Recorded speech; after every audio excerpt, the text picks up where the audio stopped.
We started our company in April of '88. We saw a need, and we would always believe that we could fill that need. And when we went to fill the need, it was as if we were providing the service to our families, to our parents, to what we would want. That was the foundation of everything we did. We all know that's challenging becoming a senior. There's no doubt about it. It's not easy.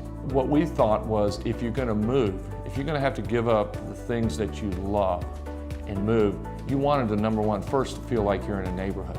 And so we designed our buildings on the premises of it being a neighborhood.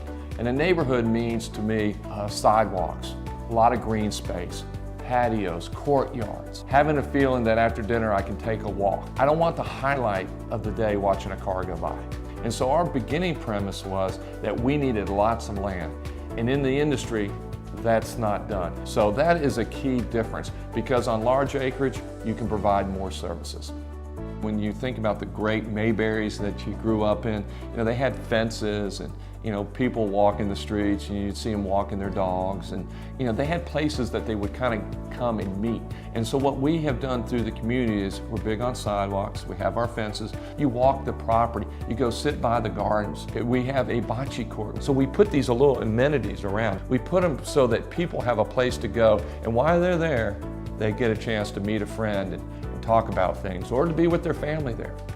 The other thing you hear from a lot of seniors is, I wish I'd made the decision to move earlier. I like having the socialization. I like going to dinner. I like having maybe somebody organize an event. So we did the cottages knowing there were a large group of individuals who wanted to make the move, but who weren't ready for the assisted living. The hardest thing for a senior to do is step away from the emotional attachment of that home they used to have. Memories stay alive with the person. Memories don't go away just because I make a move. You will realize a day here is so much more fulfilling. There's so much more to be done. There's so much more that you have still to give back. That's the question.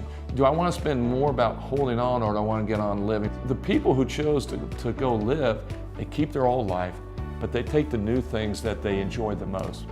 And those people are the ones who will tell you, I wish I'd done it sooner. We have 6 partners, and we have 3 properties in the Atlanta area. Somebody's there every day. It's not because they need us, because we want to be a part of it. We know the people that live here, because what we tried to do was not to have a bunch of properties, but to be engaged in the ones we have. We've been doing this obviously for a very long time, and it's almost like we found something very special. If we're making that decision as partners, this is where we want to be. This is where we want our family to be. And when you go through and you look at properties, and you look at our wellness, and you look at our grounds, and you look at the things that you can engage in, I think there's a major difference. That's what we're trying to do, is make people's days. And the only way to make the people's day is have this physical plan, the programs, and most importantly, the very best staff that helps you live that day better than you lived it yesterday.